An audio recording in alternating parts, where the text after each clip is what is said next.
Hello everybody, my name is Dave Jackson, and welcome to another Tales from the Backlog deep dive, where each week I'm joined by a guest to bring a game out of the backlog, play it, and discuss. Today's game is Max Payne, which is a third-person shooter developed by Remedy Entertainment and published by Rockstar Games for the PS2, Xbox, and PC in 2001. Before we get into it and before I introduce today's guest, a few quick things. If this is your first time here on the show, first of all, thank you for stopping by. Here's how spoilers work. We are not going to spoil the story of Max Payne for a while, and I think it would be mostly story spoilers in this one. So no story spoilers for a while. You can check down in the show notes for a timestamp for when spoilers begin. We will also warn you with our voices, and until that point, you are safe. And if you like the show, please consider supporting on Patreon, telling a friend, leaving a review, all that jazz. All of that is really helpful for people to find the show, and that's what we want. And a quick shout out related to the Patreon, today's game, Max Payne, is on the show because it won one of my monthly Patreon polls. And that's why it's here. And at the $10 level on Patreon, you can submit games for those polls. So thank you to Jake, aka Zulgeek, for submitting Max Payne. And that is why we're here today. And I say we because it's not just me. I have a wonderful first-time guest, but longtime friend of the show, the hard-boiled host of the Retro Wildlands podcast. Welcome, Nomad, to the show. Nomad, how you doing? The name's Nomad, ex-cop turned vigilante with a trench coat full of scars and a 9mm loader with regrets. Dave, they took everything from me and now I'm working my way up the food chain, one podcast guest appearance at a time. How's it going, Dave? Fantastic. I mean, if I'm gonna have to remember to put some of that Max Payne like backing music behind that little monologue there, that was good. It's great to have you on the show. This has been a long time coming, and it just took a while to find a game, but I think we found a good one for us to talk about today. Yeah, this is going to be a fantastic time, and thank you for having me on. As you alluded to, I've listened to your show for a long time, and I really like a lot of what you do. And anytime somebody brings me on their show, it humbles me because somehow people think that I can add value to their stuff. So sincerely, Dave, I really appreciate you bringing me on. We're going to have a hell of a time today.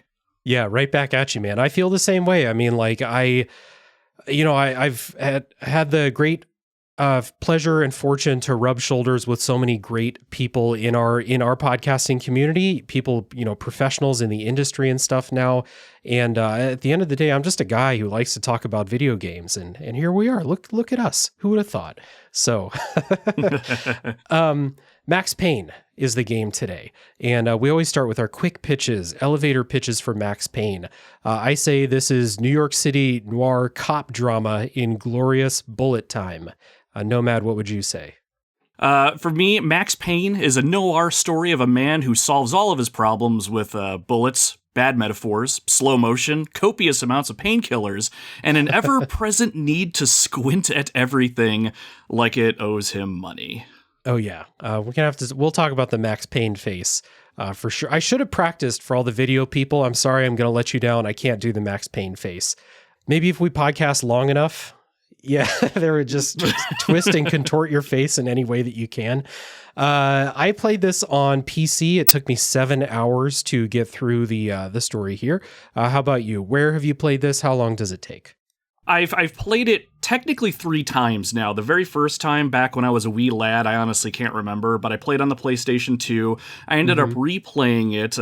Shameless self-promotion. I did this on my own podcast at one point. So I played it again on the PlayStation 2. It was about 8 hours, and then I ended up downloading it off the PSN, playing it on my PlayStation 5 recently to prepare for this. I was a little bit more efficient, got done in 7 hours. There we go.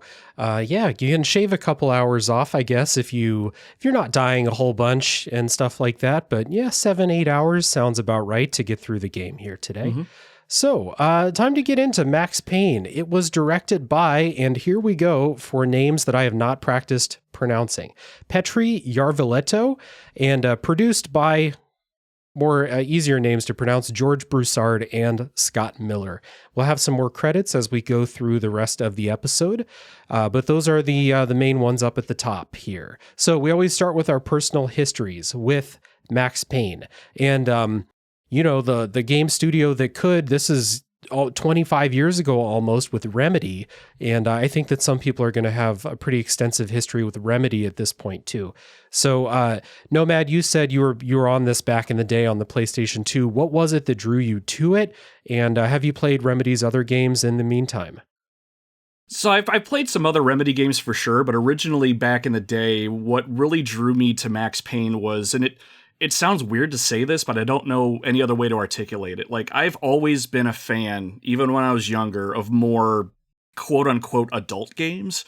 And it's not that I don't like a trek through the Mushroom Kingdom every once in a while or anything like that, but just like the allure of something that maybe I shouldn't be playing or something that might be a little bit above me always just, I don't know, I gravitated towards it. So Max Payne was one of those games that my stepdad and I actually discovered it together. So it was one of those, like, we were both intrigued by the premise, the box art, so it was kind of a no-brainer.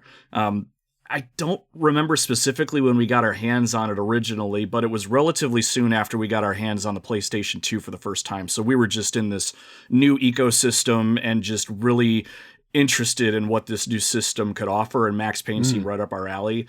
And right off the get-go, the story itself is what kind of drew us into the experience. We'll get into it, but the presentation is beautifully done, comic book style cutscenes, and the whole game is just steeped in this heavy noir aesthetic, and that really stuck the landing for us. I mean, at the end of the day, it's a surface level quest for vengeance, but at the end of that day, that's something that really resonated with me. And that sounds weird saying that as a kid, but I really like those kind of stories fascinating, because even though it sounds basic, like someone did me wrong, I'm go shoot them now, it's more complicated than that. Really what drives someone and their behaviors to do that kind of thing. Like, thanks to my dad, even when I was younger, I really got into comic books, and I really gravitated towards the Punisher, who's also another type of a vigilante character. So all those similarities together just kind of made this the perfect package. Now,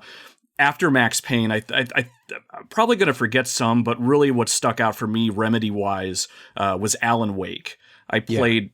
I played so much Alan Wake on the Xbox 360 when I had the chance. It's like my proudest set of achievements that I look at on the 360. I 100% of the game, 100% of the DLC. Remedy is just a fantastic studio, and it's really awesome that it kind of started here with Max Payne. Nice. Did you go on to play the other Max Payne games then?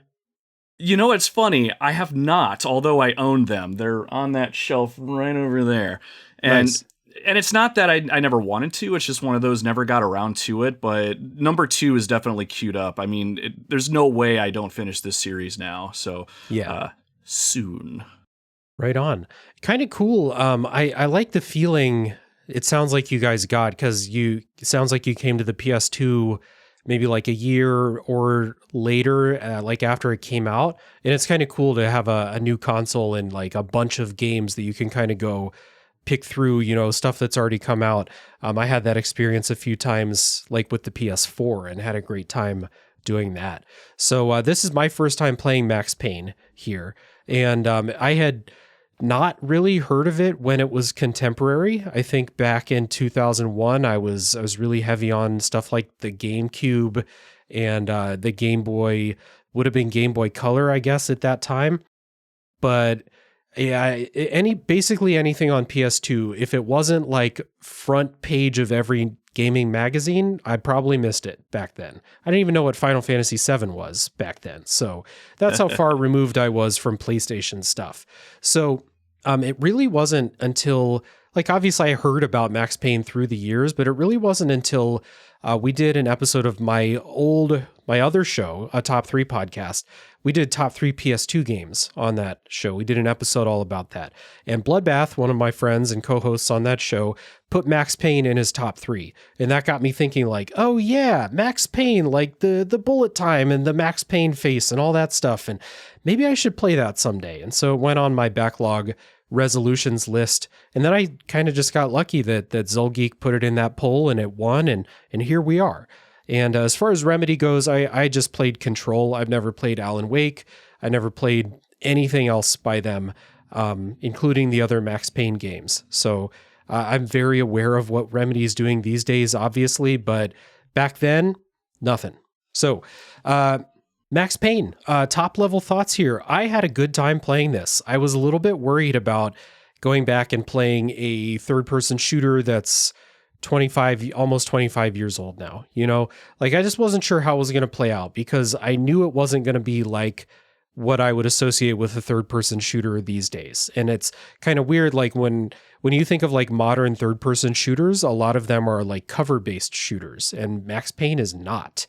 Not really, like kind of, but not really. And so I didn't really know what was, how it was going to be. And I also had just played El Paso Elsewhere, which by the time people are with us for this episode, that episode should have been a month ago or so. And El Paso Elsewhere is really Max Payne inspired, but I didn't think that the bullet time Max Payne diving stuff really worked that well in that game. So I was like, oh, well, hopefully it works in Max Payne. And it did. This game is a lot of fun to play. Like you kind of talked about there with the story and the presentation, that was a good time to go through. The game feels old. Like it doesn't control very well. But I really appreciated the way that like the encounters are set up and how you had to think and be strategic with your dives and your bullet time resource and all of that stuff.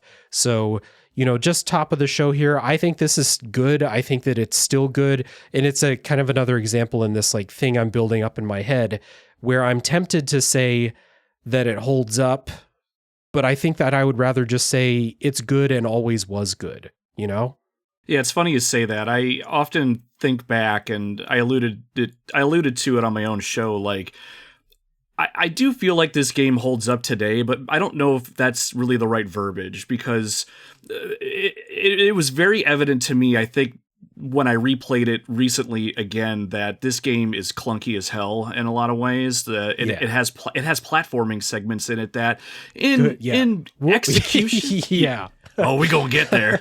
Yeah. But so you can move Max around and make him jump and stuff like that, and the game needs you to do this to traverse some areas. And like on paper, it makes sense why you're doing it, and it kind of flows seamlessly. But the actual execution of it, it's clumsy and borderline frustrating. Actually, that's not borderline frustrating. It is frustrating at times. It's very frustrating. Yeah. Right, but that to me though, that's me as a 40-year-old adult now looking at a game with more of a critical eye. Taking that off the table, though, a lot of what you said is what I still feel. This game is still very fun to play, and even though a lot of shooters took a lot of inspiration from Max Payne and tried to build off of it, I don't think a lot of games really truly succeeded in a way that Max Payne did. It was the original, and it was one that was so well put together, and it's not just the bullet time. You kind of touched on it too, just kind of where enemy placement is. It actually encourages you to use the tools that you have at your disposal, i.e. bullet time. And once you realize that as a player and you're able to kind of detach yourself and see this symphony of design that the developers have put together, it's just like, this game was made for me to have a great time. And I can't think of very many games that accomplish that as well, even today. So, yeah, I think this game is fantastic. And for some reason, listener, I'm pointing at you through your radio, if you've not played this game yet, not to spoil the entire show or my personal feelings or anything, but go play this game. What are you doing? Yeah, there's going to be a lot of praise to go around, and there's going to be some talk about how clunky it is to actually play and maybe some misguided ideas here and there throughout the game. But overall, I'm with you. This is an excellent game in a lot of ways, and I think the two main things that the game was going after, this noir story and presentation, and then this bullet time gameplay, those are both home runs in my opinion. And so automatically, like if the two biggest goals of the game were both home runs, then we're mixing sports metaphors and it's a good game that I think works really well. So we are going to take a music break. Let's kind of get into that mood. I'm not going to do the Max Payne voiceover thing, but when we come back, we will set up the story of Max Payne. To make any kind of sense of it, I need to go back 3 years. Back to the night the pain started. I was still on the force back then. NYPD, Manhattan, Midtown North Precinct, Hell's Kitchen. So when are you coming to work for me, Detective Payne? You'd make me work undercover in some hellhole. Sorry, Alex. Michelle and the baby come first. See? My last smoke. It's bad for the baby. That's you, Max. A regular Boy Scout. See, Alex. You're still on for poker Thursday night, right? Like taking candy from a baby. Max Payne was written by Sam Lake, who you may know from very modern Remedy stuff. Still with the company, still kind of like that public face of the company here. And funny I say he's the public face now because he is the face of Max Payne.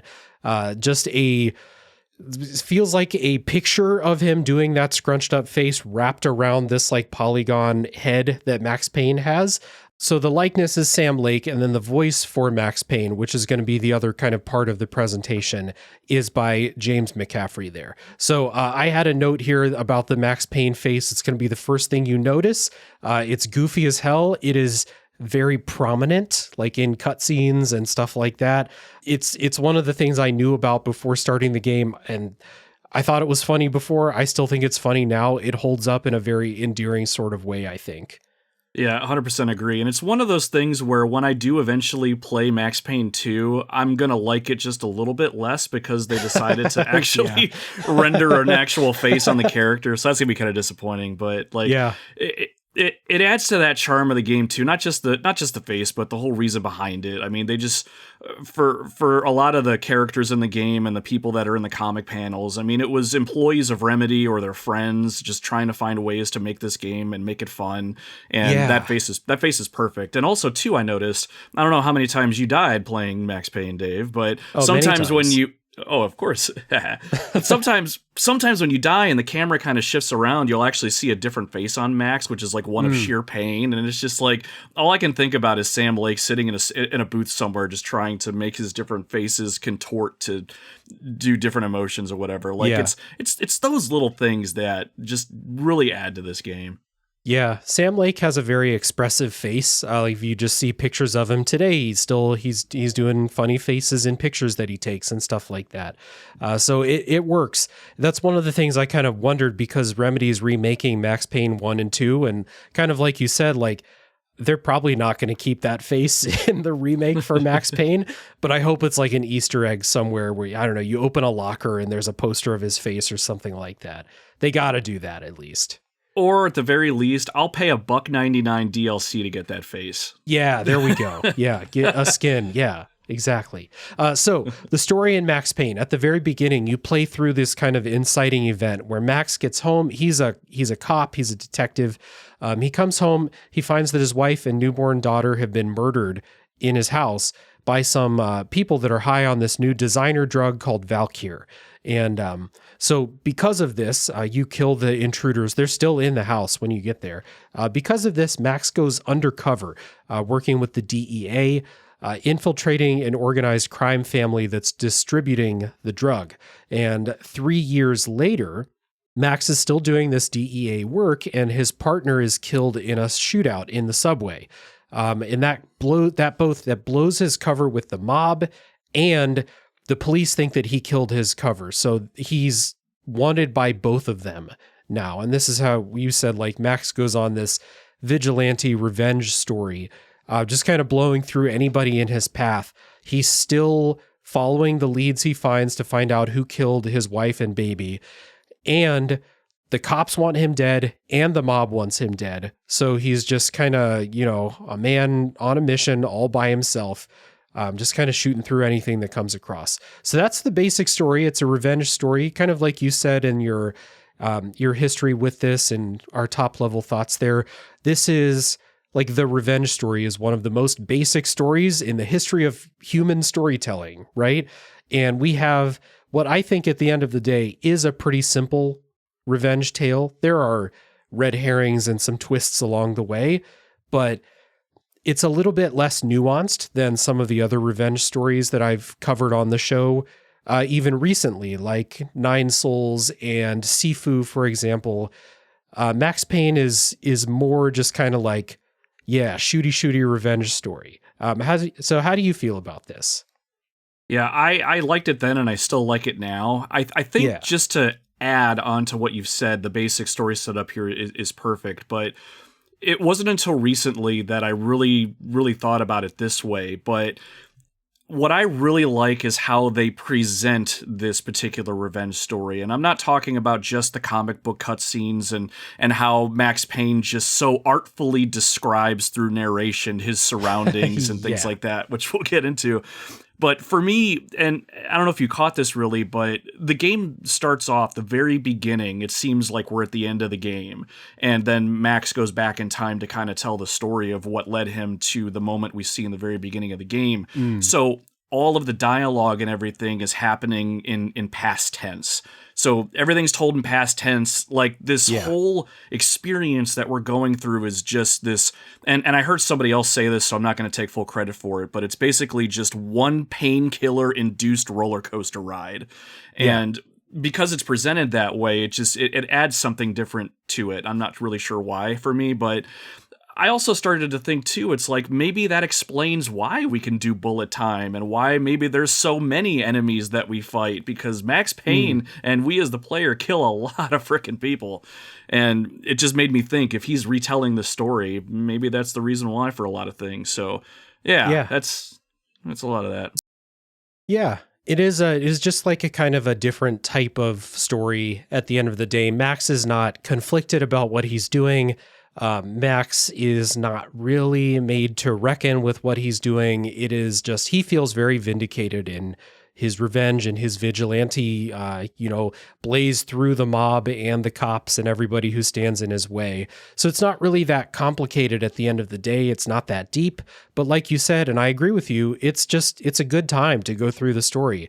And for a story to be entertaining and to set up a good video game, I don't think that it has to be the deepest story out there. And so like, it's not a ding, obviously I appreciate some of the other revenge stories that have a bit more depth to them. I appreciate the depth too, but it's not like I'm playing this and I'm like, man, this is so simple. This sucks. Like, not even close. Like, I'm listening to those voiceovers and all that stuff. And, I don't know about you. Are you, experienced with the neo-noir type of genre in general? Because I'm not really. Like, I like the aesthetics, but I was thinking about this and I was like, I think I have more experience with parodies of the noir genre than actual noir stuff. Like the Calvin and Hobbes has like a noir detective character that recurs throughout the comics. And I'm very familiar with that. But like, do I have all the things that this neo-noir stuff is referencing? I have seen or read none of it. So I don't know about you. No, I'm really the same way. It's fascinating to me, this world. And I think what Max Payne does really well, especially for gentlemen like you and I who are kind of aware but not really into it per se, it's the perfect entry point, and it's the perfect way to kind of get somebody set up for that world. But no, I'm the same way. I've not made the time nor the effort, I'll say, to really dive deep into it. I'm probably making one of your listeners shudder violently now, and I apologize. They can shudder. There's so much, dude. There's so much out there. So it's like, I watched the Sin City movies, and like I said, the Calvin and Hobbes stuff, and I'm sure there's other stuff along the way. And then Max Payne. So it's a neo-noir story. And so from the very little that I know about those stories and their protagonists, Max fits in really well. He's like that morally gray. I would say Max is like not even super morally gray. He just like doesn't give a shit about anything except for his plan. Like, they don't give you the opportunity to kill innocent people in Max Payne, but I don't think that Max would like not do that if it meant that it would, like, he could accomplish his goal or not. Like, he's very much like, I'm motivated by my task and I'm going to do whatever it takes to do it. I don't care about anything else. Yeah, and translating that to gameplay, that is the perfect setup for the game proper. Like, I have my reason to do what I'm doing as a player, and off we go. Yep. So you mentioned, and I think it's a good time to get into, because like the plot itself is not super heavy on themes. It's not super heavy on, character arcs or anything like that. What it is super heavy on is presentation. So part of the joy, since we said the story is not the deepest thing out there, part of the joy of the story of Max Payne is the way the story is told. And so most of it is done through, there are cutscenes, but most of it is these graphic novel images that go up on the screen with voiceover over top of them. Whether it is Max kind of talking in that past tense, like you said, about the events that happened, maybe about what you just did in the game or something like that, but also graphic novel panels where two characters are talking to each other. Maybe Max and somebody else, maybe one of the mobsters and his underlings, something like that. And so they're presented in that graphic novel style. Max is doing the voiceover. A lot of other characters have little voice lines too. I don't know about you. I think I know about you. I'll say I probably do know. I think these are fantastic. The presentation of these is great. It's pretty unique as far as games that I've played. And I mean, I like a graphic novel, so this was awesome. Yeah, there's something to be said about games that can do like cutscene and stuff using like in-game assets and stuff like that, but that would not at all work for this game. Yeah. And the way it presents these comic book style cutscenes is so well done. And it certainly helps too that all the voiceover work, while not top notch by today's standards by any means, is perfect for the aesthetic that they're trying to build here, which is cool. Yeah. Like a lot of times, like if I ever get to take the big TV in the living room, my wife sometimes will be on the couch, she'll be reading a book or maybe watching me play. She, at least that I noticed, never looked up to watch me actually play the game proper, but as soon as some of those comic book style cutscenes came on, I noticed her kind of put her book down a little bit, watch the TV, then go back after it was done. Like, they are that captivating and well done. Yeah, they're good. And you mentioned something about this game having a kind of feel of creators that probably didn't have a ton of money, trying to like scrap together however they could get their idea into this game using whatever was available to them. And so, like you said, they don't have, pre-rendered cutscenes very often. They don't have pre-rendered cutscenes. They don't have cutscenes very often, even in-engine cutscenes. The voice acting is not top shelf talent. This is 2001. Good voice acting was not rare in video games anymore in 2001. Max's voice actor, I think, is great. The random gangster characters, they're all very much like, hey, get in here, do a stereotypical mobster accent. And like, we'll just record that. Like, anyone in here who can do one, can you do a couple takes where you go, forget about it? Like, and then we'll put that in the game. So like you can feel that. And then so maybe a way for them to cobble together storytelling via cutscene is to have these graphic novel sections with voiceover and a little bit of other voice acting in there. And the Max Payne face too. I mean, it makes sense. It might have been easier for them to stretch over that picture of Sam Lake over like the face polygons of Max's face rather than try to make a really detailed, face within like the graphic engine and stuff like that. So I think that that's coming together and making a lot of sense to me.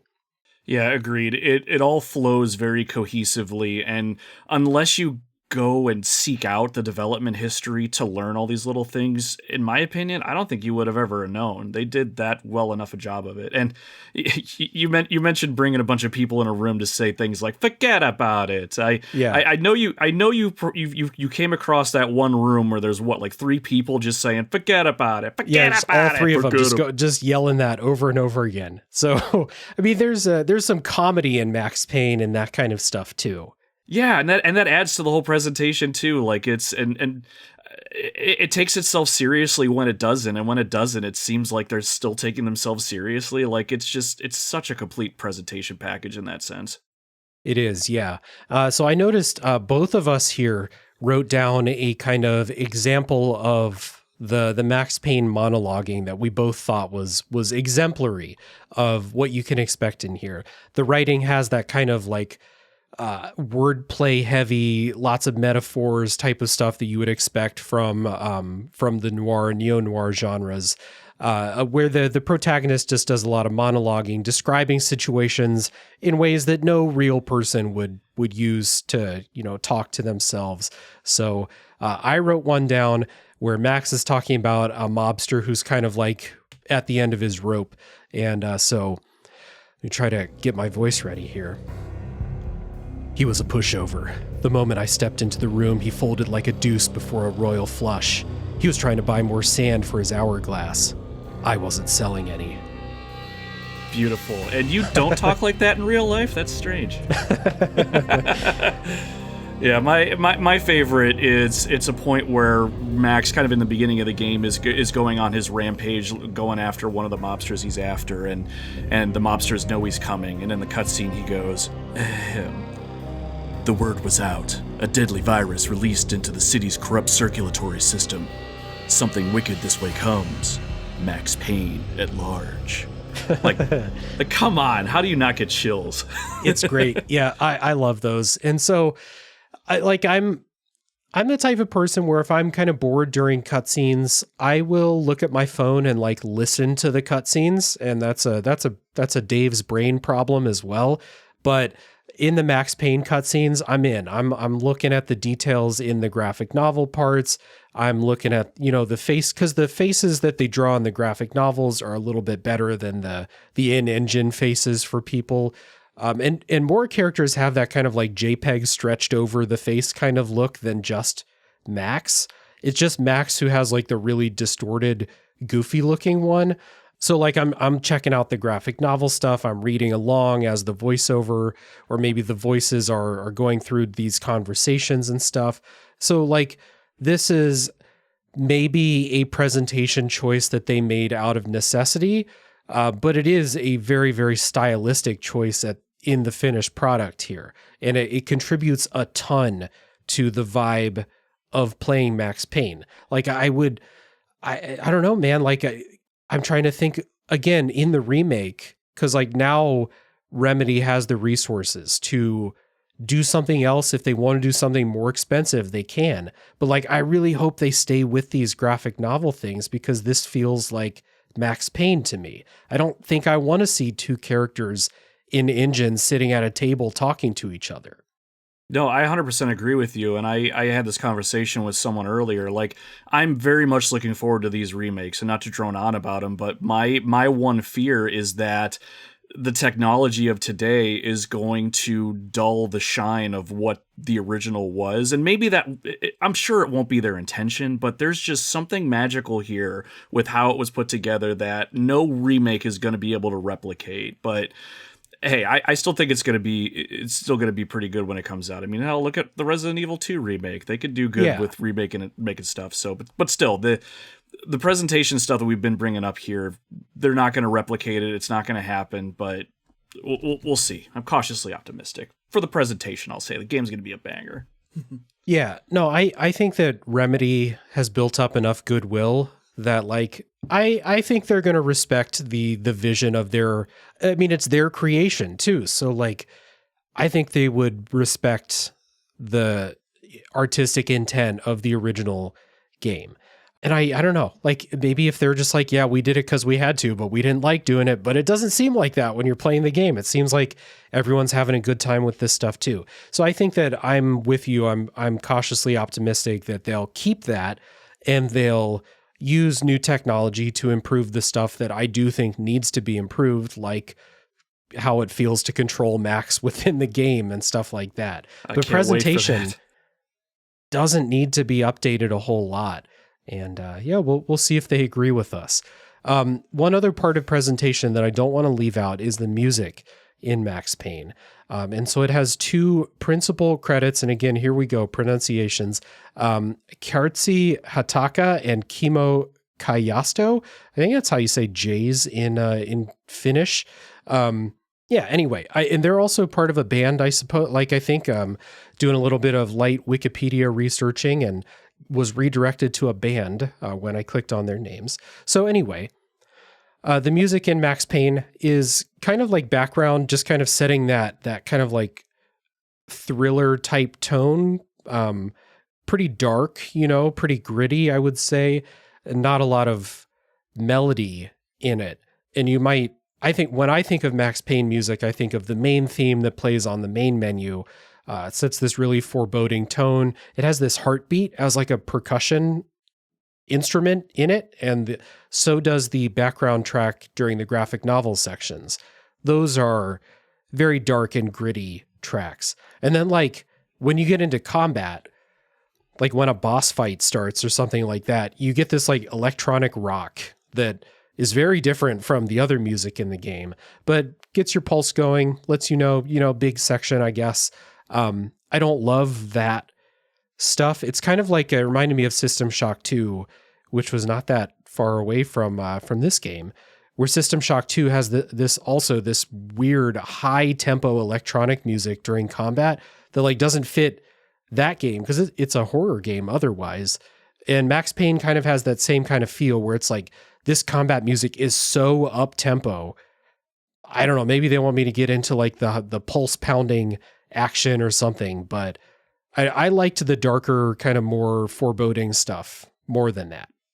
Yeah, 100% agree. It's so perfectly placed and it keeps the atmosphere just right. It's not so dark where you feel like you have to go super slow and sulk around the hallways looking for people to take out, but it's not so fast unless you get to those action set pieces where you feel like you have to run around and just shoot everything willy-nilly. It's that perfect pace in terms of sound, but it also matches that pace that the game wants you to have as a player to just take your time. Don't go too fast, but don't go too slow either. Just savor the moment of vengeance that you're about to undertake is how I always thought about the music. And it's actually some music that, shout out to Rick from Pixel Project Radio, by the way. I would love to get Rick's take on music like this, just because he's very well endowed with music, and I can't even fit it into a genre really, other than it sounds dark and noir. So yeah. I would love to talk even more about that too. So Rick, if you're listening, which I know you are, we're on Discord, baby. Yeah, it would be interesting. I don't know if noir is a music genre as well, but it might as well be for like those graphic novel sections and stuff in here. So not a lot else to say about the music, but it does set the tone really well for the game. And then, those combat tracks will get your heart pumping. So speaking of, let's listen to a bit of that music.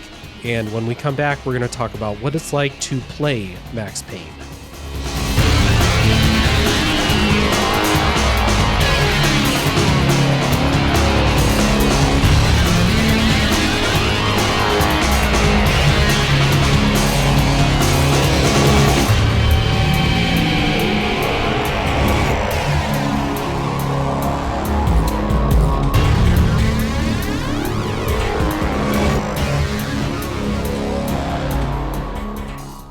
Max Payne is a third-person shooter with bullet time as the key mechanic. So you have a button that will turn on and off bullet time. Bullet time is not frozen time. Bullets and things still move. You can actually see them. I mean, hence the term bullet time, I suppose.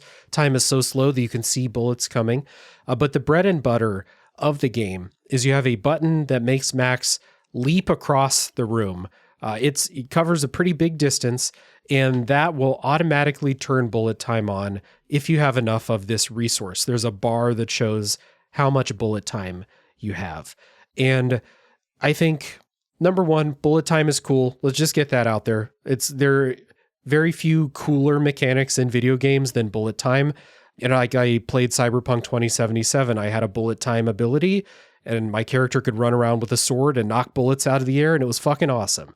And I don't know if Max Payne's the first game to have bullet time, but it feels like it created a type of combat where you initiate bullet time by diving into a room and dodging bullets that way and stuff. So like just at its base level, before we get deeper into this, awesome.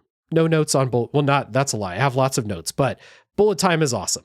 Yeah, what else do I add to that?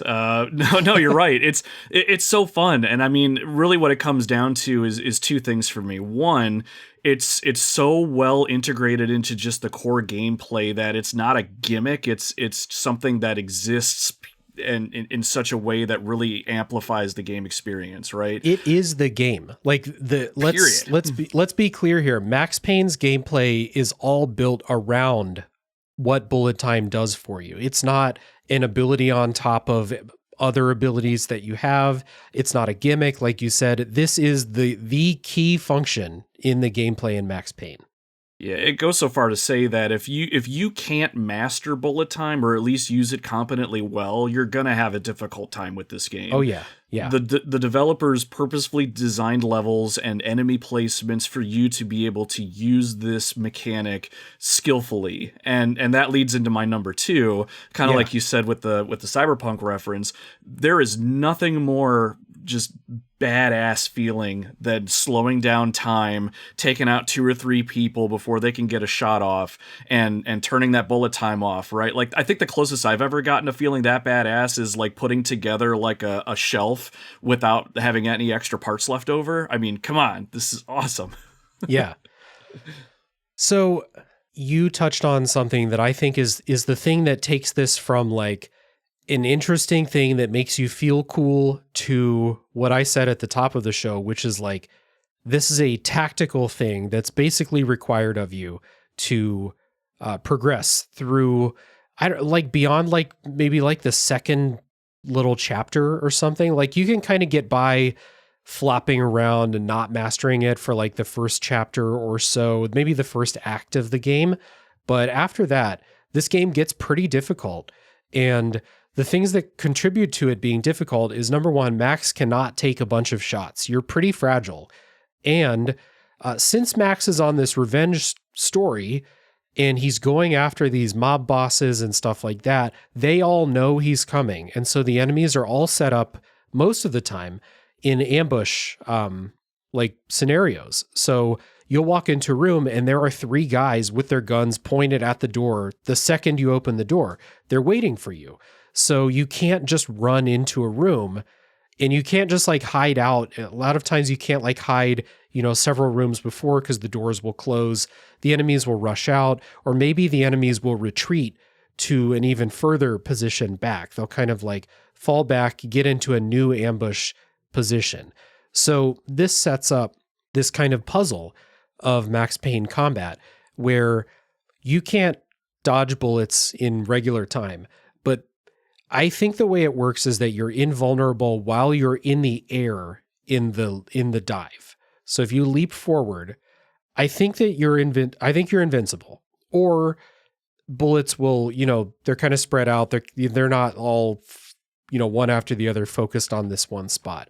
So functionally, you're pretty safe when you're in the air, if not invincible. And then time is slowed. So if you're skilled enough to aim, you can take out 1, maybe 2, maybe all 3 of those guys that were in that ambush for you. And if you can't take them all out, you kind of land on the ground, you reorient your aim, maybe you take a hit, but you can take that last guy out.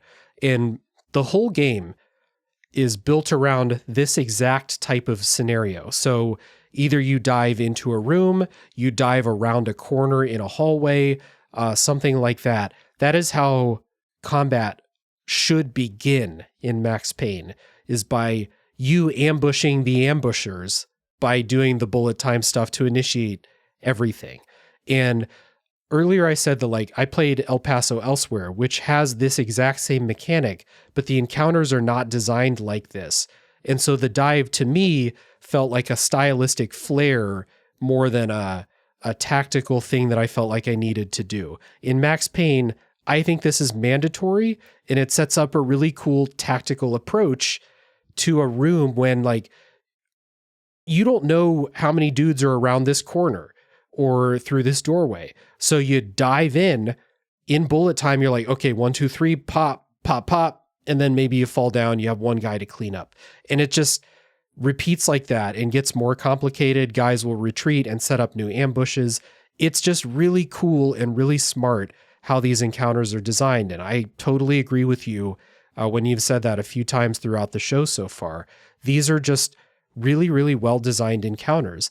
And basically, this is the entire game. So there is a criticism I've heard where you do the same thing too many times. And I kind of agree with that, but I'm doing something that I think is great too many times, maybe. So I'm not super mad at that. How about you? Yeah, I agree. And it actually, I started thinking about that with my most recent playthrough. Like you said before, this game gets stupidly difficult near the end. Well, not so hard where you're gonna hit a brick wall or anything, but the challenge is definitely up there. It's tough. You gotta be good at it, and you have to have a good tactical approach to situations. Exactly. But I also found like near the later levels, like here's kind of a good comparison of how the game differs when you do and don't use bullet time. Like if you just walk into a room, especially in the later stages, and just try to take people out kind of as is, it will be horrific the amount of damage you take if you don't die outright. Yeah. So you have to use that bullet time to try to dodge around and move around things. Now, I don't think you're completely invincible. I've noticed I took some damage every once in a while, but it was like right in the onset of bullet time, so maybe it was like as the bullet time was starting or what have you. But going back either way, you take considerably less or no damage when you do it this way. But there was a couple encounters in the late game where I thought it was hilarious, where I really did feel like a fish on dry land, where I would jump forward, get a guy, and then no, there's someone over on the right coming around the pillar. I would jump backwards bullet time, and oh no, someone's up on the balcony, go to the side bullet time. And I completely understand the criticism, if you will, of doing it over and over again. And it's like, okay, this is all I'm doing. But you hit nail on the head for me personally. Like, there's no time that this is not fun. So yeah, it's perfect. Yeah, I mean, if they are just going to repeat the types of scenarios that you're doing, the types of encounters, which they basically do, like there are some mix-ups here and there are some boss fights and stuff like that, but for the majority of the game, I would say 95+% of your time playing this game, you're doing the exact same type of encounter, which is the stuff that we've described already. But that type of thing was always satisfying to pull off for me, so I don't care if I'm doing it over and over again. I'm having a good time. And I think so, like if you don't kill everybody with that initial dive, you can get up and you can dive again. You can dive backwards. You can dive forwards. You can go side to side, stuff like that. If you're fighting people in real time, that's when you're in the most danger. And you can do that. And sometimes it's like, yeah, I'll just pop up. One shotgun blast will take care of this guy who's right in front of me. I don't need to go in bullet time just for that. Because bullet time's a limited resource, and if you're fighting a bunch of guys, you might run out of it. You refill it by killing people. So, I don't know, if you're fighting a bunch of guys, you might stay topped up on it, but if you're just like diving around, missing your shots, maybe you'll run out. And that's when it really starts to get in panic mode, when you're fighting in real time. So, you always want to be hitting that bullet time as much as you can. The last thing I guess I'll say about the encounters is there are very few things that deviate from that formula like we were talking about before. You dive into a room, you fight some guys, or maybe a boss fight starts when you're already in the middle of the room and you have to dive out of the way. There's one thing that I can think of that deviates from this, which is unfortunately the final boss, in quotes, and it's terrible. So maybe for anyone who's complaining about maybe doing the same thing too many times, the alternative's not great, at least what they came up with for this game. So, I had a lot of fun with this in general. I don't know. I think that you're on the same page with me here, right?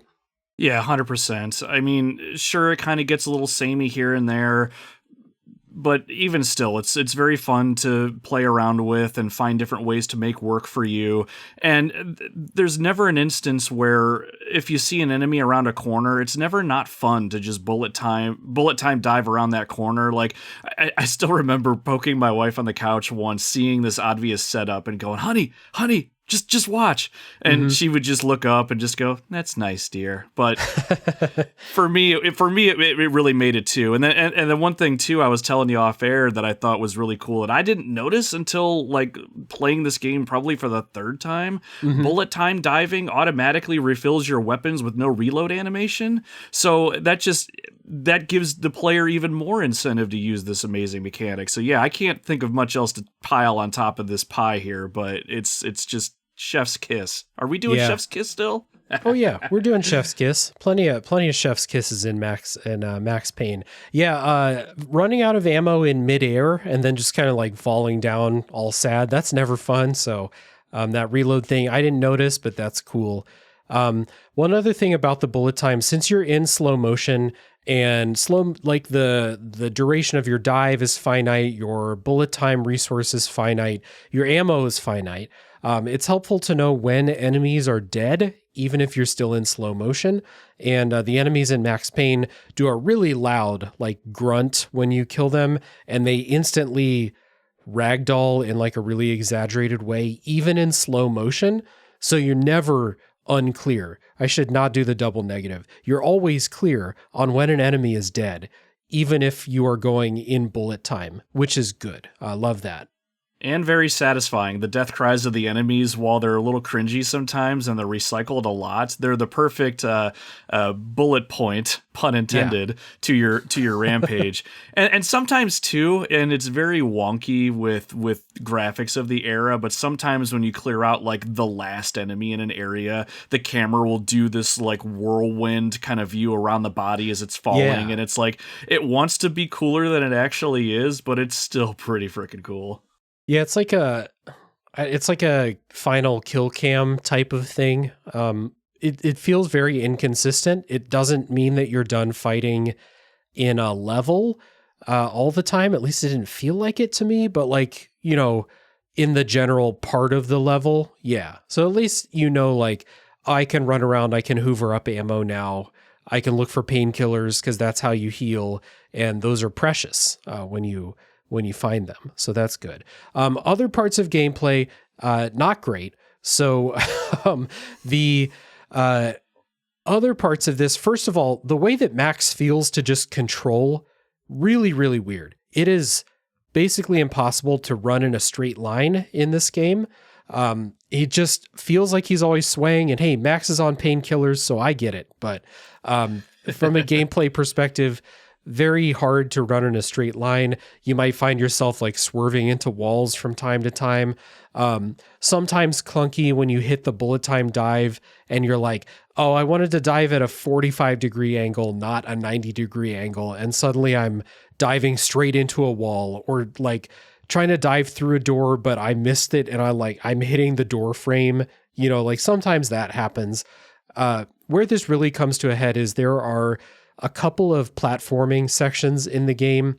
There are some that are like you're on ledges, rooftops, little, you know, plywood that's connecting two rooftops. Like those are generally fine, I think. There are like these nightmare sections though that have more involved platforming and necessitate running in a straight line. And those are fucking awful, to the point where like, I know they wanted to put those nightmare sections in the game, but I don't know why after testing the game, they kept those platforming. Like, couldn't you just run through a spooky house? Like, do I have to platform? This is one of those things where I was like, they had an idea and they must have just been pretty stubborn about like, no, we're keeping the platforming sections because they're bad. Yeah, there is no way they're testing this game and the testers are going, yep, keep it in. It's perfect. Like, not a chance. Good platforming. Yeah. Right. I'd like to think maybe they were just up to a point where it's like, we got to get this game out. It is what it is. I mean, the idea and execution is fine. Like, I think aesthetically what they were going for. But like, yeah, the platforming to me, and not just in these nightmare sequences, just in general, works when it works, but it seems like they just tried to force it in. Like if Max had his feet on the ground all the time, with the exception of his bullet time dives, I think the game would either be the same or slightly better for it. Like it's not necessary to do a lot of the platforming, I think, but. And that's another thing too, you mentioned too, like with the presentation, some of these like dream sequences that you're going to go throughout the story and stuff, and the way they do the camera angles, like it's so expertly done and crafted and creates these atmospheres that they're trying to relay. So it's like, why take all that color and stuff away and replace it with pitch black nothingness that is platforming? Like I don't dislike the game design choice per se because of that, but it's like any of those games you look at and you're about to play it, but then you cringe thinking about that one section. Those are those one sections in Max Payne, or those platforming sections, like just ugh. Those are the type of sections that, like, they're not that long. Like, the platforming parts are not that long, but they are rough trying to get through them, to the point where it was like, I want to save state after every successful jump because I don't want to do that jump ever again. Like, it's that kind of thing. So I will say that I do not agree with that design decision to put those platforming sections in the game, even though I think there are only 2 of them, and they probably take 15 minutes tops if you're struggling through them.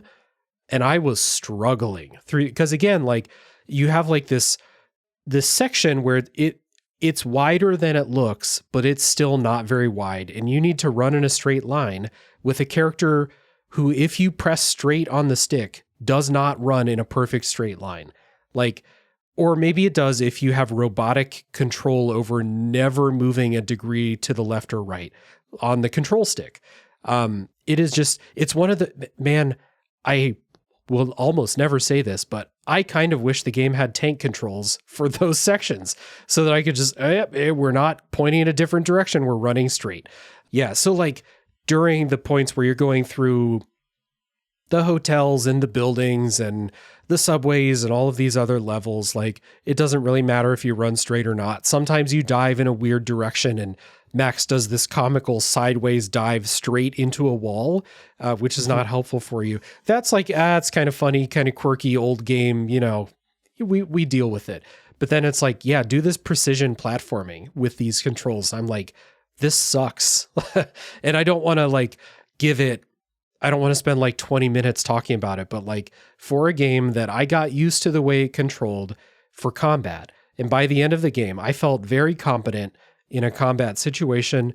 The boss fights never gave me that much trouble.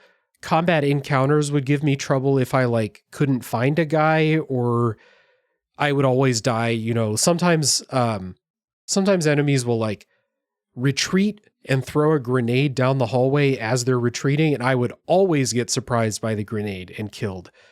But like, I felt pretty good about combat, even with the clunkiness of the controls. But when it's like, okay, now do precision platforming, that shit just didn't work. Yeah, it was a very abrupt change of pace too. Like, I'm assuming this game was made for PC. I think it originally even came out for PC. I think. Don't quote me. So okay, maybe I'm sure someone's going, oh well, if you just used a keyboard instead, like, sure, but yeah, I can see that. Yeah, right. We're console gamers over here, and I found myself falling and failing more so just because I couldn't run straight. Like, Max is a hardened vigilante killer, but if you ask him to do a roadside DUI test, he's going to jail. Yeah, immediately going to jail. Yeah. So yeah, and I think something you said is like completely true there too. Like, these are heavy story sections that, like, that's where you find these platforming sections, is like they are pretty big story moments, and they contribute a lot of the flavor to what's actually happening with Max, and like contributing to you forming theories about like what's real and what's not, what's true about this story. But if you're so mad that you just can't make like a basic run in a straight line, and it kind of like tanks those sections down, where and the audio in those sections is really grating as well, intentionally so. Oh my god! Like, I not to give away anything really about them, but yeah, it's like when you're platforming and then you fall, like, you just hear these loud noises as the game, like, you don't die, you reset to try it again, but it's like the game is, well, on one hand, the game is trying to create this atmosphere of foreboding and create this nightmare sequence, which it does very well, which is great, top notch. But then on the other hand, it's like the developers are just laughing at you, like, we could have made this a little tighter, but nah, have fun. Or we could have not had platforming over bottomless pits at all. We could have just had you walk through a creepy hallway, and it would have given the same effects, I think. During those sections, the platforming, I promise, this is the last thing I'm going to say. There is a comically visceral death scream when you fall down there. It's loud and it is like raw. Like it doesn't sound like a professionally acted scream. It sounds like someone just got fucking shot in the shoulder and they're screaming in pain. It's brutal and it's really loud, and I heard it a lot. Oh yeah, same. And after the third time, I just played that section with my volume turned down. So yeah, that's suck the pro on that. move. Yeah. Anything else about the gameplay in Max Payne before we get to the kind of housekeeping? No, I at least for me, I think that we pretty much touched on a lot of it. I mean, the game is clunky by today's standards, sure, but at the end of the day, it's solid. Everything sounds wonderful. Everything looks charming, and just the whole aesthetic is perfect. I can't think of anything else to add on top of it. Yeah, I think that where I kind of land on Max Payne, it's like you said, the game is clunky, no doubt about it. If this game... Well, I was going to say if it were remade, it is being remade, and I can almost guarantee that it's going to play better, smoother, more responsive, better control, stuff like that. But good design, good encounter design, a good mechanic, and the way that encounters are built around your abilities, that's timeless. And so this is one of those examples of like, you play this and it's like, yeah, it feels kind of weird to play because it's old and maybe even the first game that's doing this type of bullet time third person shooting. I don't know. It couldn't have been that many before it in 2001. So like you play it and you're like, yeah, it feels kind of rough to play sometimes, but you can see it's like these encounters, these combat encounters and the way enemies are laid out, it's really smart. And it contributes to a very strategic and very satisfying way to play, which like shooters, not always the most strategic types of games, right? It's a lot of them. It's like, yeah, I'll just run out there and shoot. I'll probably be fine. Or, you know, in the third person cover shooters, I duck behind cover. I see a head pop up. I shoot the head. That's the strategy, right? But Max Payne is very, very strategic in a way that I haven't really seen in a lot of other shooters. And I don't play a ton of shooters, so like if I'm missing obvious examples, I probably am.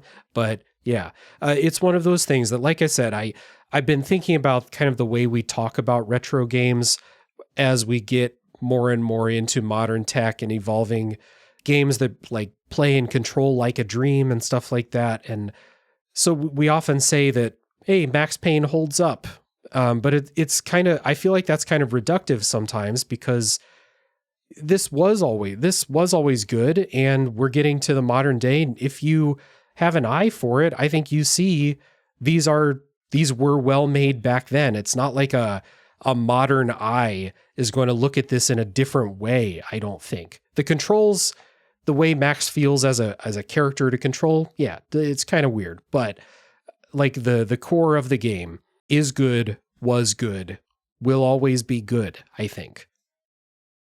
Yeah, I don't even know what else to add to that, man. I mean, you hit it on the head. I mean, it's the perfect package, really, whether it's a game that you look at as something of a relic of the past or you try to look at it with a modern lens. Like, for me being older now, and not even just because I'm a content creator per se, I'm older, I'm a little wiser, I think, and I try to look at things a little bit more critically now, sure, so I'm kind of picking out some of the more nuances and look at the different design choices, but if you take all of that away and you just look at the game on its merits, which is to, in my opinion, tell a good story and give the player a great time while experiencing said story, it absolutely nails it. And the remake not forthcoming, I mean, it stands sure that test of time, but for what it was and still is, I mean, it's a fantastic game that I honestly think everybody should at least give it a try, even if shooters aren't your thing,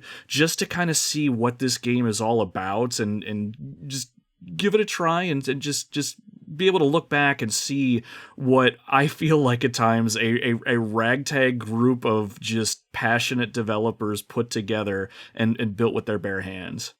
Yeah, I agree. So I was going to ask you who you would recommend it to. So it's basically like you think that there's going to be something here to appeal to most people, especially if they're an hour plus into this podcast? Yeah, I'd like to think so. So for me to kind of sum it up a little bit more cohesively, like in my mind, Max Payne is perfect for players who, on the surface, you like dark, atmospheric narratives, let's say, story-wise. If you're looking for something filled with tragedy, revenge, a little bit of inner turmoil, and you like a little cheese on top of your cheeseburger too, I think you'll find something here. Most shooter fans, just by default, are going to enjoy this game, even if the controls are a little hard to get used to. That to me is kind of a no-brainer. You're going to like it if you're a shooter fan.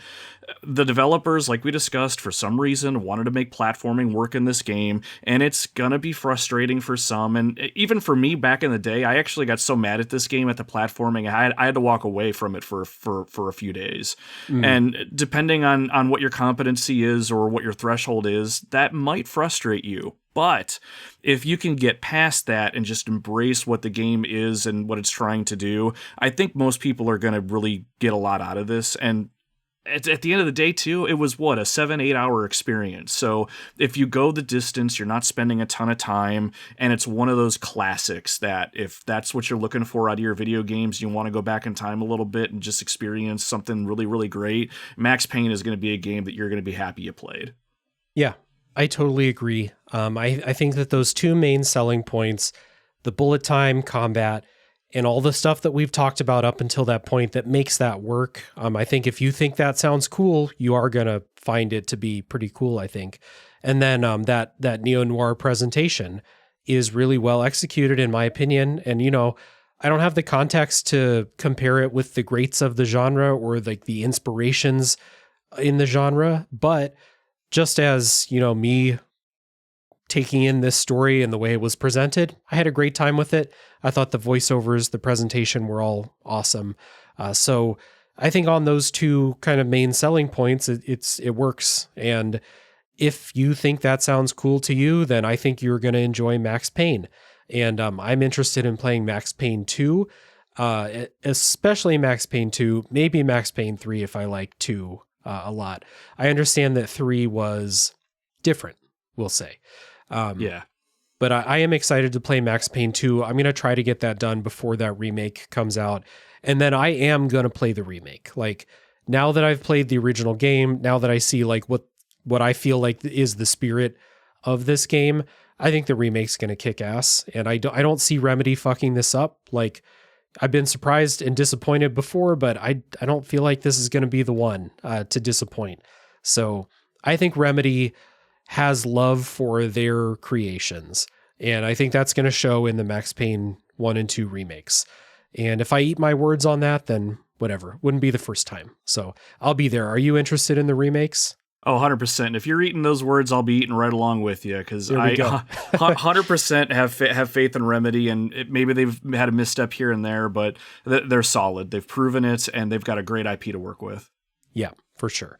So, good recommendations for the both of us. We both feel that Max Payne is a really good game.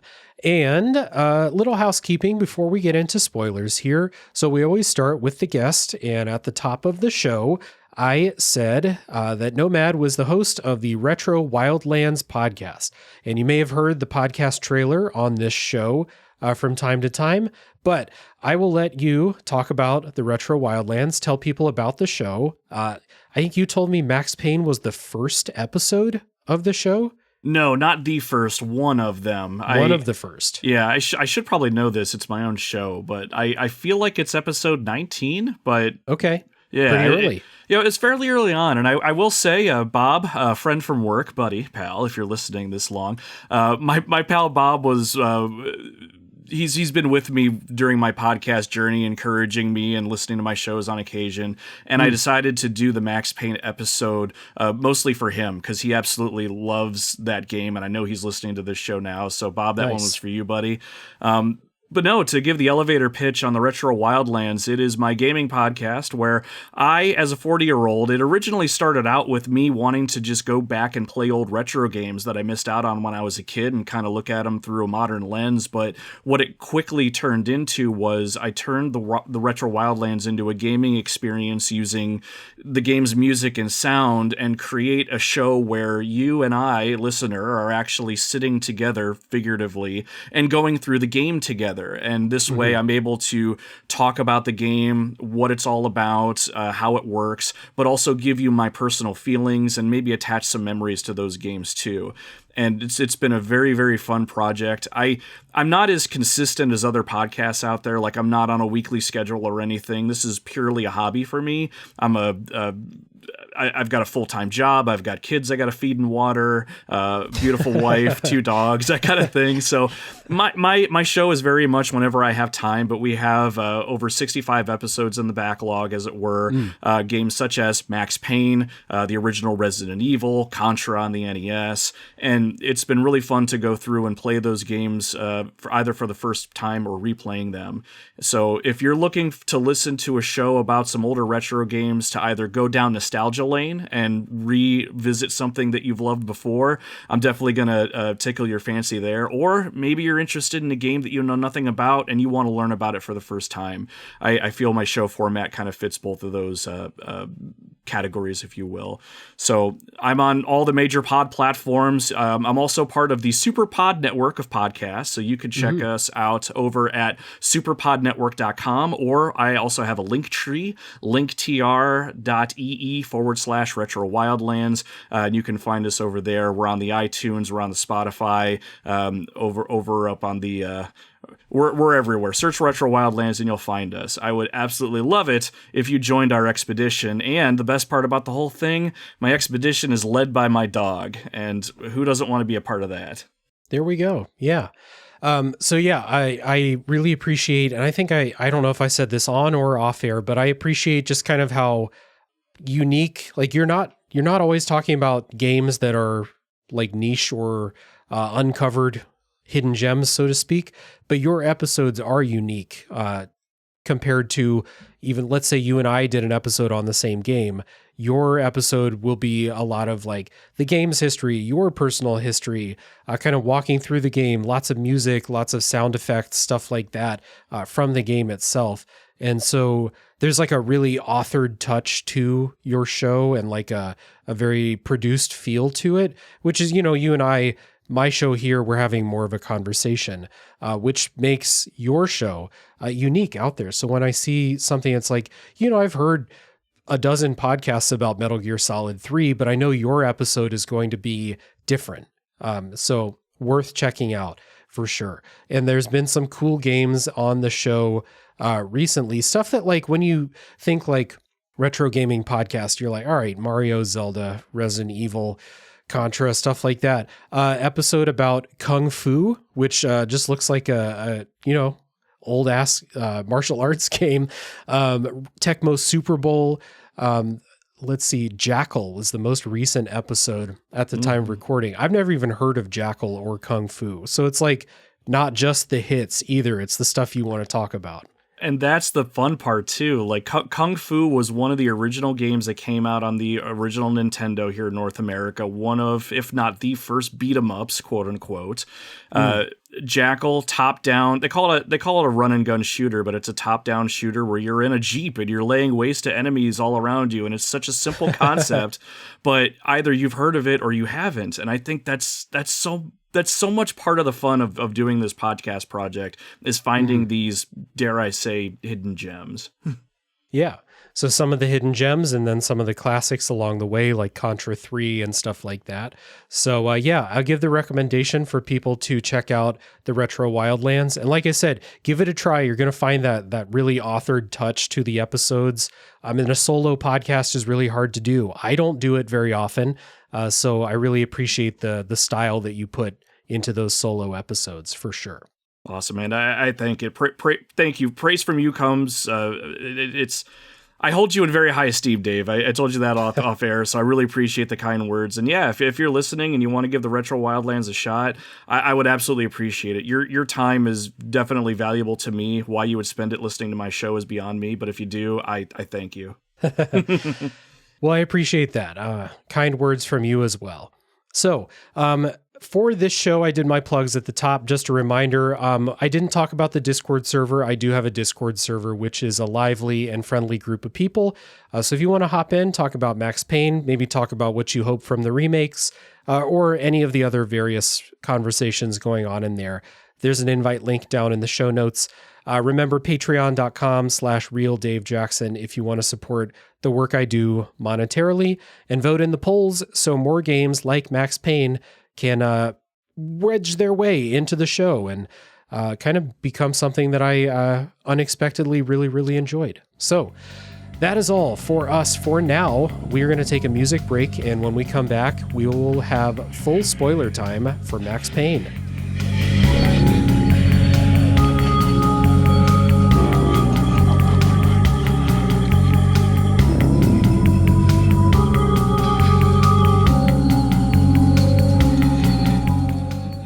All right, before we get to spoilers for Max Payne, I'd like to do the customary thank yous for all the wonderful patrons who help support the show. Big shout out to Chris Nelson, the Top 3 Podcast crew, Zulgeek, Chris Copleen, Eric Guess, Rick Firestone, Nick Vicori, Jill, Soccer, Cupcake, Kyle, Christian S., Matt aka Stormageddon, JD, Doug Leaf, Jason Emery, Brian Skirsha, Jenny E., Marcus O'Neill, Stefan, Drellish, Rob Smith, Rigamort, Sil Canet, Ashton Ruby, Levi, John E., a new patron, Chump Change, and many more. Your support really means a lot to me, and it helps the show out in a lot of ways. So if anyone out there is listening and would like to join them, you can do so at patreon.com/realdavejackson. And with that being said, let's get back. Full spoiler time for Max Payne.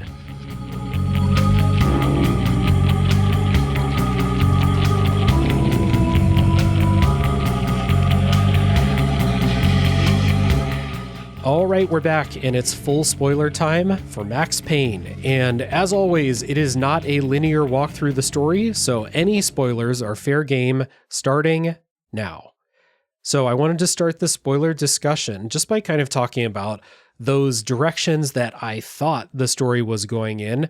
Because the story, we said earlier, at the end of the day, is very straightforward. But along the way, there are a lot of weird twists and turns and dead ends and red herrings and stuff like that, and stuff that's unclear. So I wanted to kind of touch on that. The first one is the first crime boss that you kill, named Lupino, has this occult setup in his like area of the whatever the fucking building is that you're fighting in. He's like doing blood sacrifices to any god or demon that will answer. So I was like, oh shit, Max Payne gonna be an occult game. Like, starts out with the mob, but then it turns out the mob are like summoning demons and shit. Like, I didn't know where the story was going. I knew nothing about it, but this is just one guy and his hobbies at the end of it. Yeah, none of this is touched on later, so it was definitely just put on this one character. But yeah, it was very abrupt, but I didn't feel put off by it. Like, I was definitely drawn into okay, we're doing this. Like, yeah, it was cool. Yeah, I think the place he was in was a bar called Ragnarok, and I know that is some sort of a mythological reference to, I don't know, is it the Vikings, Norse mythology? I can't remember. Norse mythology. It's like I'm going to butcher the fuck out of this. I did play God of War Ragnarok, so at least like that version of it, it's like the apocalyptic war between two of the realms that will like bring about the end of the earth, or the living realm or whatever it's called. Again, I'm not an expert, but you did touch on something that is also brought up, and I thought it would be like a connecting through line through the story, which is Norse mythology and, symbols, proper nouns, and things like that. Valkyr, the name of the drug, references the Valkyries, who in Norse mythology are like these winged creatures that bring fallen warriors to Valhalla after they die. So in the game, the project of like researching and developing the drug Valkyr was called Project Valhalla. So again, it's another one of these things where it's like, oh, are they doing something with like this thing that's like really gonna tie all of this mythology together? And it's like, not really. Like the closest thing is they were testing Valkyr to try and make a drug to enhance soldiers in combat. So like there's like the tie-in with warriors and Valkyries and Valkyr and soldiers and stuff like that. But I think that's as far as it goes. It really is just like a naming convention more than anything else, I think. Yeah, I thought the same thing, although part of me kind of looked at it a little bit differently after I finished my last playthrough, and since we're in the spoiler section here, I'll jump all the way to the end. Oh yeah. There's a section where you're after the lady that's continuing the project, Horn, I think her name was, right? Yep. And you find her personal computer, and Max through one of those comic cutscenes is like, she left her computer here, and if I just had time to hack this thing, I'd find all sorts of stuff, embezzlement and trade stuff and all these things. And he's just like, you know what? I just don't give a shit. And he shoots the monitor and just blows it up. Like, so part of me thinks like they wanted to go somewhere. Maybe it actually means something in the actual lore of Max Payne in that world. But I love through the lens of Max Payne and just his quest for vengeance, and then you as the player just trying to enact that revenge on his behalf. Who gives a shit? I mean, thanks for setting this up, but we don't care. And maybe that's why it never goes anywhere. And if that's the case, spot on writing. It's a very action hero type of thing to do, to just be like, yeah, there's a bunch of data in this computer, but it looks cooler if I just shoot the fucking screen. So that's what we're going to do. I forgot one of the things that Horn was involved in. This research for Valkyr is called, the company, her pharmaceutical company is called Aesir, which is another Norse mythological. I think it's Aesir are like the names of the gods that Thor and Odin and them are. I might be misremembering that, but it's definitely Norse mythology. So yeah, naming, I'm not sure that it goes deeper than that. Maybe an expert on Norse mythology who is also an expert in Max Payne lore might find connections there. That's not me, though. So we do learn, because of, like you said, Horn and her project to, develop this super drug, which she was working for the government. The government shut it down, and then she just like picked it up on her own, like, outside of the government. And Max's wife worked for Aesir and like accidentally found files talking about it, or she saw too much. And so that's why she died, was Horn sent somebody to kill her. That's one of the big mysteries of the game here, is who actually did it. Because you kill the home invaders at the beginning of the game.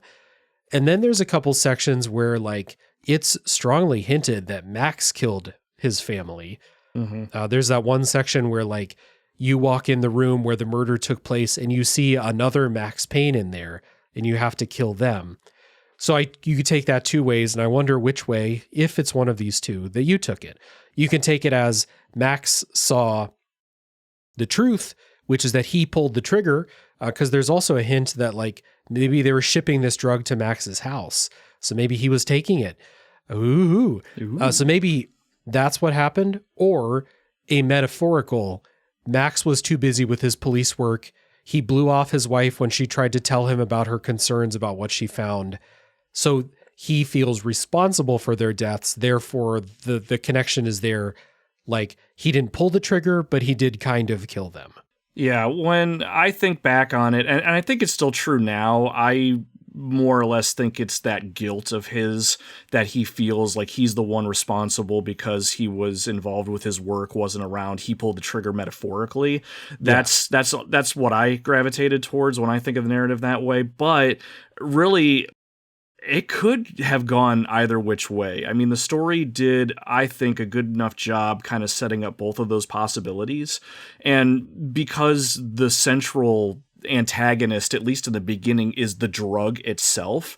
It could make someone do anything or think anything. You really don't know much about it. You're already starting to question certain things, and at least at the beginning of the game, that's the only enemy that you're after is, well, kind of a formless one. You don't know that there's this bigger conspiracy that got your wife caught up in this whole thing. So, I mean, you could take it either which way. But yeah, I tended to go towards he's just really, really angry with himself and just kind of projects himself that way. So, but either way, no answer is wrong, I think. Yeah, that makes sense to me. That's the one that probably makes more sense. Although, like you said, they kind of present things as blurry and like it to the point where like it almost doesn't matter if Max himself pulled the trigger. He is responsible in some way because he was so caught up in his work that he get the feeling like he's not around very often in general. But then when he was around, he's so caught up that like even when his wife says like, hey, something happened at work that really worries me, Max is like, I don't have time for this. Tell me later. And then that's the night that she dies. So in a way, it almost doesn't matter what the truth of it is because the result is the same and Max is culpable in some way, I think. So then because his family's gone, everyone that he cares about is dead. His partner is also dead from the DEA. And we find this like single conspiracy with this one person at the head that was behind it, who kind of ordered the hit on his wife. Max kind of like, he seemed like he was resolved to like this revenge thing in the early portion of the game, but there reaches a point like maybe 2/3 of the way through where he's like, yeah, I have never been more confident that I should be doing what I'm doing right now. He has a quote where he says he feels like he's justified for revenge on any moral grounds, even if it means that he is now damned. So that kind of like, okay, Max morality's out the window. He doesn't care anymore. Anyone stands in his way of getting to Horn is going to go. And also, he probably thinks there's no coming out of this for him, whatever that means. If he dies at the end, if he goes to jail, doesn't matter to him anymore.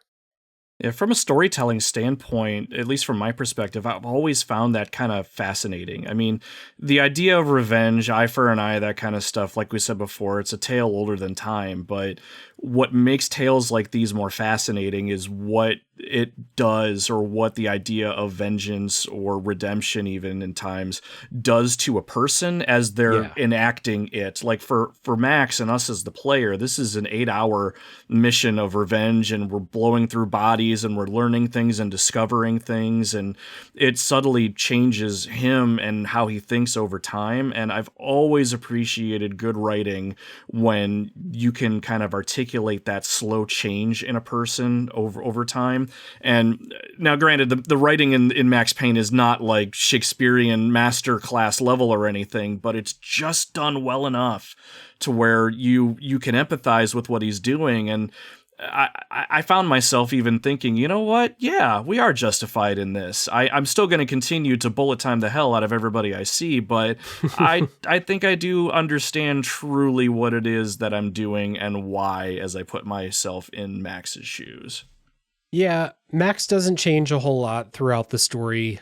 And if anything, he starts out very confident that he's doing the right thing, and he only gets more confident as he goes. And like the right thing in quotes, like he's doing what he feels like he should do here, because no one else is going to do it. And I guess that's Vigilantes.text, but that's Max. And because of the way the story is presented with these monologues, where you don't just see Max going through it, he talks about what's going through his head. He talks about his decisions that he makes or made in the past. So that gives you that window into how justified he thinks he is as you go through. So if there's someone that's in his way that he has to kill, no question, he'll kill them and go through.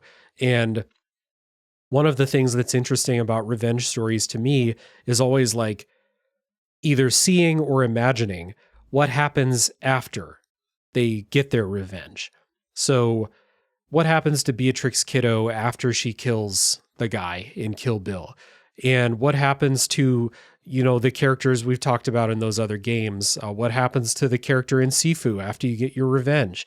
This game ends with Max going to jail, although there's kind of like a wink agreement that he's going to get out of jail from that, that other suit that helps him out earlier in the game.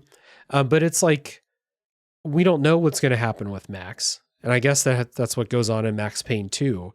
But there's no way that he like gets his revenge on this person and feels at peace. But he does feel satisfied that he took her out. But like I think that's a temporary thing. And that's where a lot of these revenge stories go. But maybe that's Max Payne 2. Very well, maybe. And I think the way I can summarize my thoughts on this idea is that when Max says that he's justified for revenge, he feels that he's in the right by taking a path of vengeance due to, well, what happened to him, right? But it's almost like it gives him permission to stay on the path, like we talked about. But when he says then he's like damned, like I'm going to become damned because of this, or he knows that he's damned by taking these actions, he's now acknowledging that cost of revenge. Yeah. And I really appreciated the writing for that, taking that kind of full circle. So by giving himself over to violence and revenge, he's stepping into this world where now justice and morality are starting to blur. I mean, he was a law-abiding, uphold the law cop, but now he's doing the thing that he's sworn to protect people from. It's an interesting juxtaposition. He knows that even though he is right, and the things that he's doing are things that maybe he has to do, there's people he has to kill. There is pain that he has to inflict, and it's going to stain him forever. And it's a moment of clarity for him, and he's not a hero anymore, and maybe he never even was. He's just someone now who's lost everything, and even if revenge feels right and maybe is the right thing to do depending on who you are, it will not save his soul, and that's at its core, I think, what makes Max Payne as a character so enthralling, and I can't wait to see what happens to him in the next game. Yeah, you're spot on with that, for sure. He makes the acknowledgement that maybe other revenge story protagonists only realize after the fact. Max kind of like predetermines, like, no, this is the end for this version of me, basically. Like, I'm not going to be the same. I'm not going to be healed after this. Things are probably going to get worse for me after this, but I still have to do this. And that also sets him apart from other kind of like vigilante stories that, like, Batman thinks he's a hero and arguably is a hero. Max never pretends to be a hero. He's just on this mission doing whatever he thinks he needs to do to get this done. Like, Batman would try to stop Max Payne.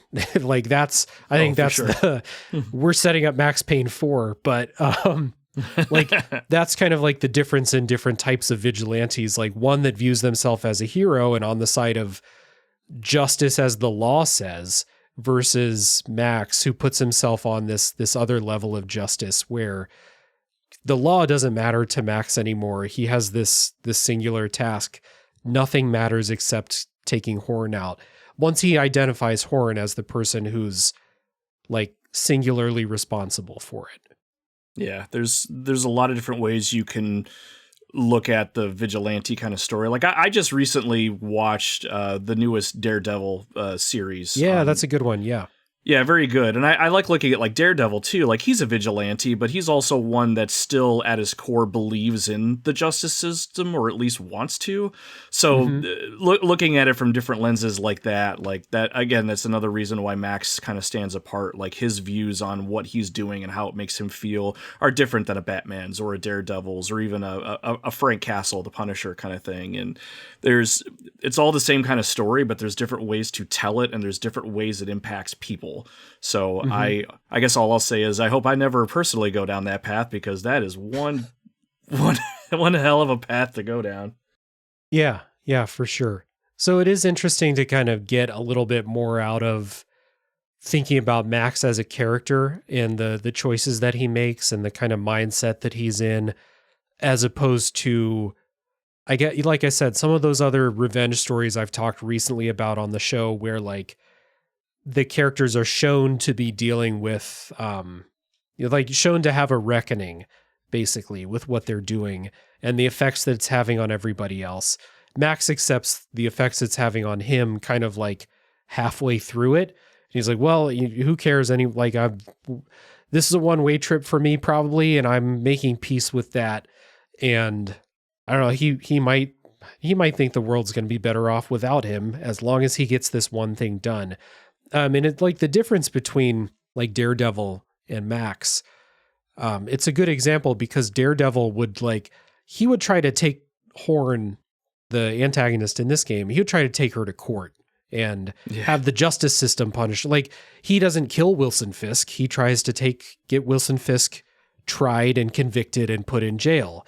Whereas Max never, ever considers a peaceful resolution to this, which is why, there are gameplay systems that feed into this too. Killing people refills your bullet time gauge. And I think there's a read on that like, you, the player, are being encouraged to like relish in the violence in a way or be rewarded for the violence in a way in the same way that Max is throughout the story.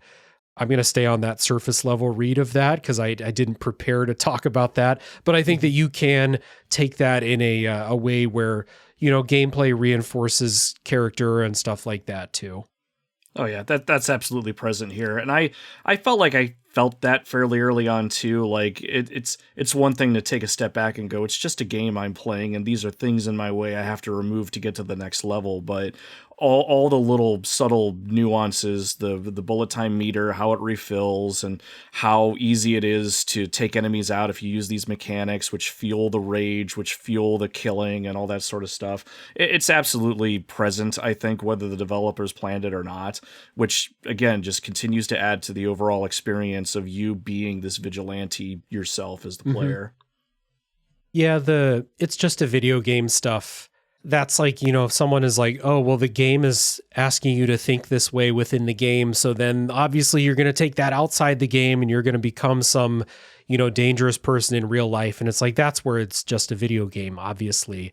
And I wonder if Max Payne got any criticism back in 2001. Like, I don't see good faith questions about this anymore. I think we've kind of solved this now, but like 2001, I wonder if there were any like people wondering, like, does this transfer over to real life? When obviously it doesn't, but there's kind of like a historical thing that, people tried that shit for a long time. And now it's just like, if someone's scrambling to like find something to blame, they'll be like, video games. But like back in the day, it may have been a more legitimate thing until people actually studied it and were like, no, actually Grand Theft Auto doesn't make you steal cars and run people over in the street. Yeah. Growing up, I never remembered really hearing that, at least at the time, I think. Really what it was for me, and this might even change the topic slightly, this movie came out, I think, a couple years after the original Matrix movie, and I think what a lot of people mostly looked at was just the stylized gameplay. The bullet time thing was a thing in the Matrix, obviously, and you can't argue that that didn't offer Remedy inspiration for Max Payne. So I feel like this game came out in a time where, sure, you can make the argument to violence and transpose that to real life, but a lot of what my stepdad and I were very enamored with this game was just the presentation of the gameplay, if that makes sense, the slowing down of time and the bullets whizzing by and just the technology behind it all. Like, it's one thing to see it up on the big screen, but now you can actually play it. I got more of that from people than I did about the actual sheer violence of it all, even though we just got done spending however long we've been on this together, man, talking about this vengeance story where Max just kills a bunch of people. That's what I remember back in the day, was just, ooh, everything's slow motion.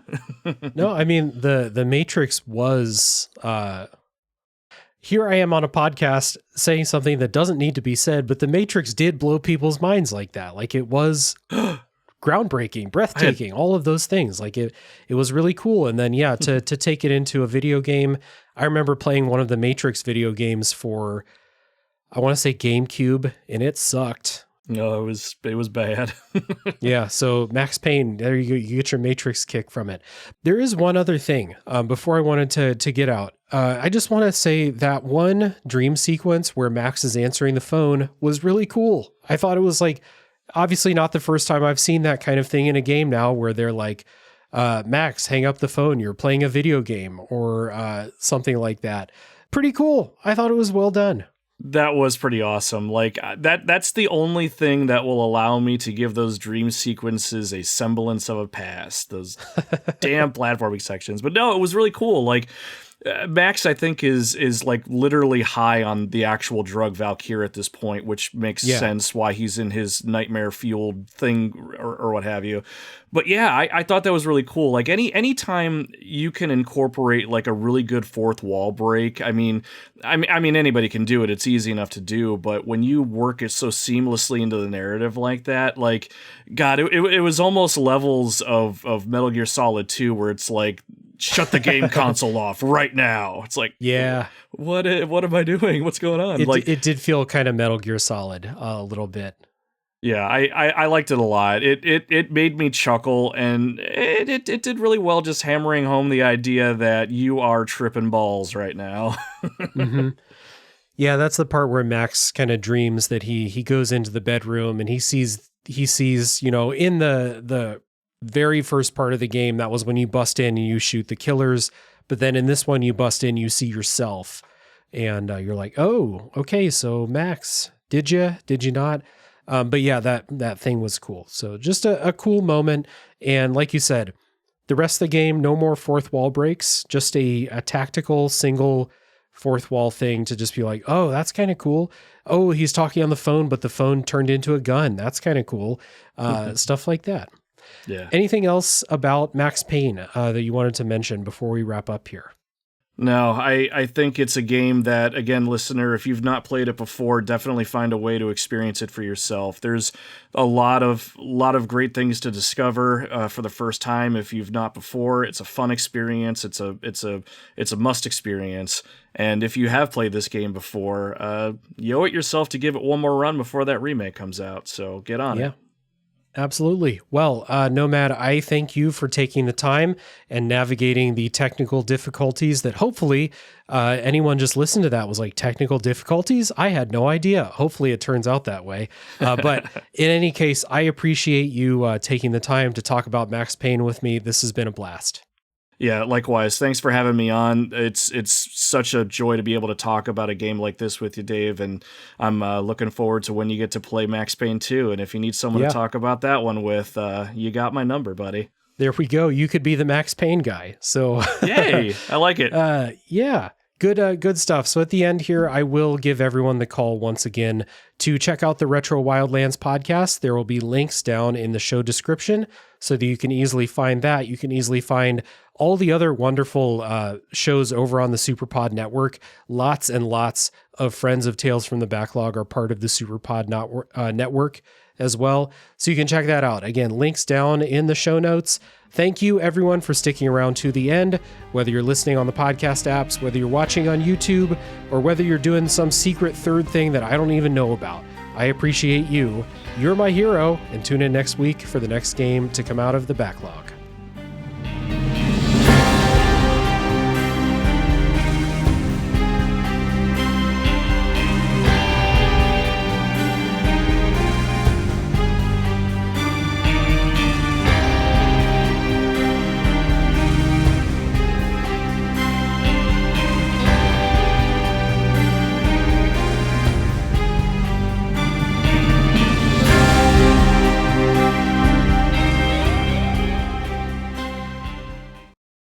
Hey, you there! This is Nomad speaking.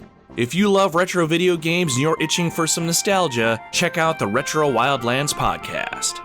In each episode, I'll use game music and sound to pull you into the gaming experience while I share my own thoughts and maybe a few memories. It's a great way to relive one of your favorite games or learn about a new one. Check out the Retro Wildlands podcast at superpodnetwork.com or wherever you listen to your podcast. Hey, Nerf herders. You sure you want to go with that? Hey, everyone? There we go. More inviting. Have you ever had a movie that you really wanted to love, but something holds you back? Or one that you did love in spite of a flaw? Well, I'm Case Aiken. And I'm Sam Alisea. And on Another Pass, we sit down with cool guests to look at movies that we find fascinating. But flawed. And we try to imagine what could have been done when they were made to give them that little push. We're not experts. We just believe in criticism. Constructive criticism. Sure. So come take another pass at some movies with us. And every now and then, we can celebrate movies that did it on their own, too. You can find us at certainpov.com or wherever you get your podcasts. Pass it on.